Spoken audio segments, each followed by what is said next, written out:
Hi everybody, it's Lavender Town, and today I wanted to talk to you about cartoon anatomy, how it differs from regular anatomy, and how you can improve it.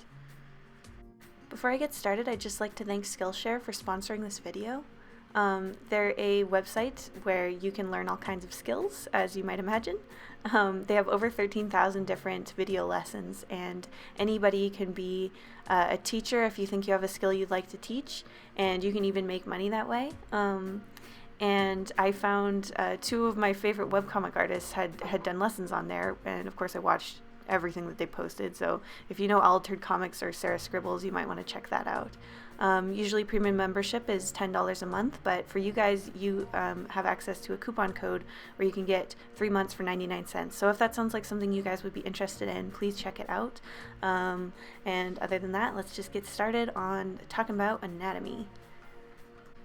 When I'm trying to deal with anatomy, my first step is always to break the body down into pieces. So there's a couple different ways that I do this, but I'm going to show you how I do it for Planchette, my little comic character, because I draw her constantly and I feel very confident in the way that I approach her and her proportions and whatnot. So basically, she's all made of shapes. She's made of a lot of round shapes, and even her outfit is really shape-oriented. I find that when you think about a character in simple shapes, it's way easier to pose them and to keep them consistent, which is really important when you're doing a comic or an animation. So right now you can see I'm showing you the super simplified version of her just made out of shapes. So she's a couple triangles, a couple circles, and an oval basically, and one little square. And when you think about her like that, suddenly posing doesn't seem so intimidating. There's not so much to worry about. You're just basically moving shapes around. There's an artist named Christine Nishiyama who made a really interesting video about character design, but the part that really stuck out to me was when she talked about shape language. We all have a psychological association with certain shapes. Triangles and edge shapes are considered most aggressive and active. Round shapes are most friendly. And squares are most dependable. So when you use these shapes in your character's anatomy, you can actually use their body to tell the audience something about them. And believe it or not, you're picking up this kind of information subconsciously all the time.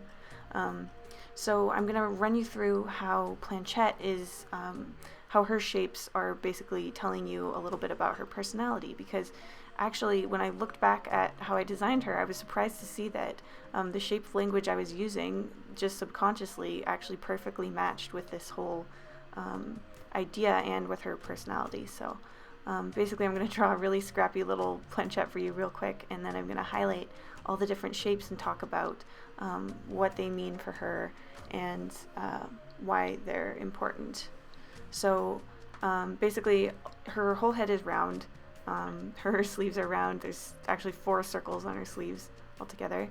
And then the rest of her is basically triangles. If you look at the panels and the overall shape of her skirt, that's triangles. Her legs are triangle shaped, and the top of her hat is triangle shaped. She only has one area that's a square. So basically, overall, she's active and friendly. At least that's what her shape language says, and I'm happy to report that that's also the personality that she has. For me, one of the most important aspects of cartoon anatomy is the idea of exaggeration.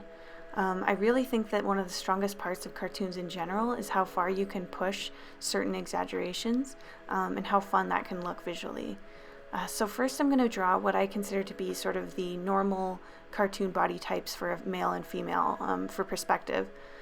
So usually with a female character in cartoon style, she's generally pretty small and slim, and she has her most width in her hips, and they usually de-accentuate the shoulders a little bit. And then they usually do the opposite for the guys and make more of a Dorito shape.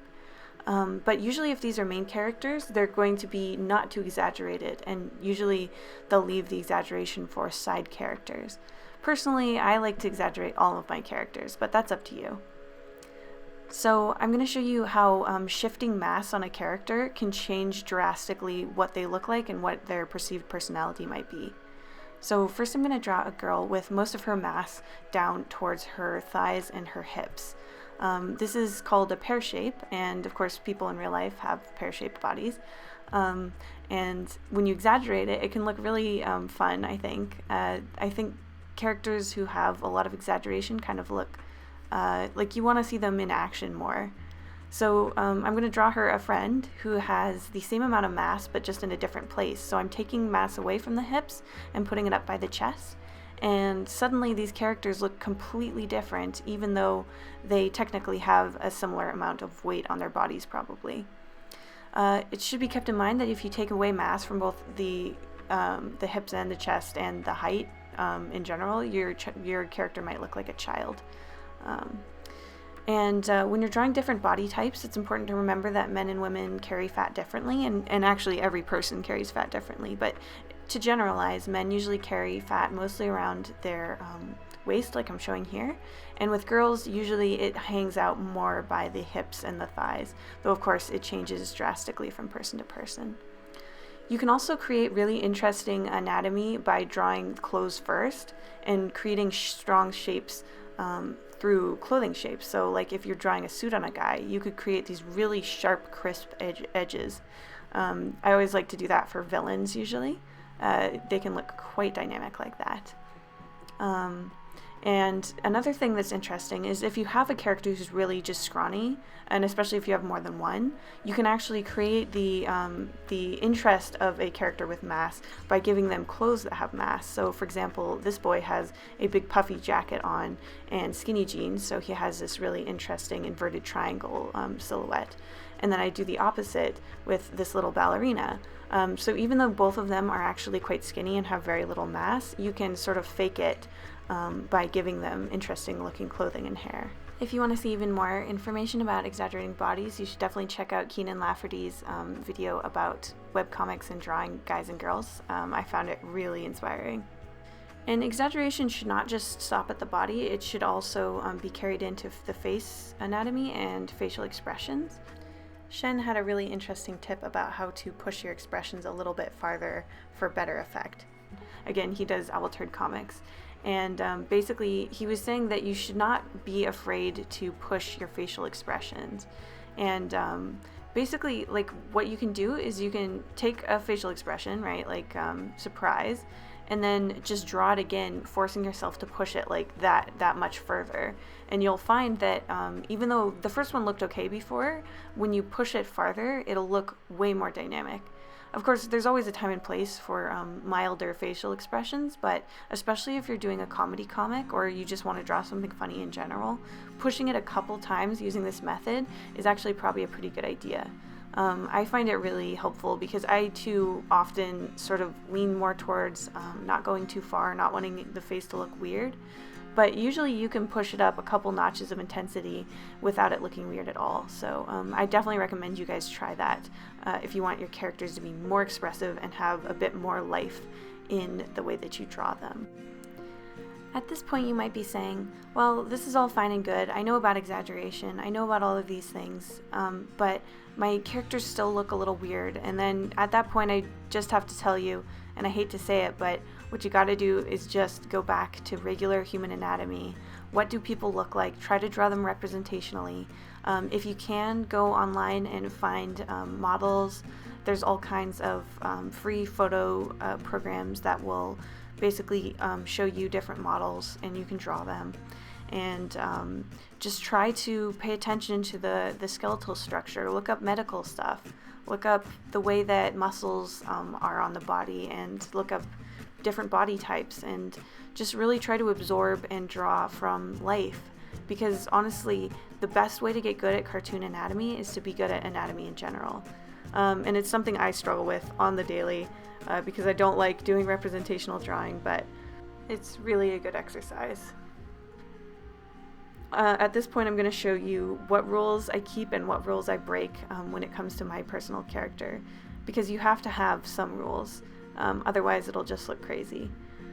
So it's really weird to see Planchette without her dress on, because I think some people might not realize how exaggerated her proportions actually are under her floofy dress. And I'm basically writing down all the rules that I break. Obviously, her feet, her head, her overall shape doesn't really make any sense with classical anatomy. But the thing that makes that different from a mistake is that those are all choices I made with the knowledge of what a human normally is drawn like. So I'm showing you the structure underneath Planchette, because underneath it all, she still has a skeleton, and she still abides by the rules of a skeleton, more or less, other than her arms.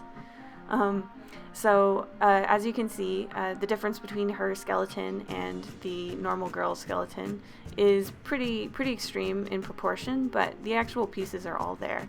I definitely recommend, if you're having troubles with drawing your cartoon character, is to try to draw in the skeleton underneath.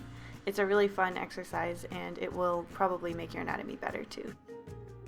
Thank you for watching to the end of this video. I hope it was helpful and entertaining. And I want to give you guys a special thank you today, because really, your guys' interacting with my content, watching my videos, subscribing, is really opening doors for me. I never would have been able to get this sponsorship without your guys' support. So I really appreciate it. Thank you so much. And I hope you're excited for the 100K celebration video. I'm still working on it, but it should be the next one that goes up, and I cannot wait for you guys to see it. If you guys want to check out the classes I specifically mentioned in the video, there's a list of links in the description for you to check out. Thank you to my patrons, including Den, Adrian Delport, Adrian Morales, At Liv Likes to Draw, Paynamel, Kate Meekins, Caitlin Foss, and Muffins McGee. Thank you guys so much for the support.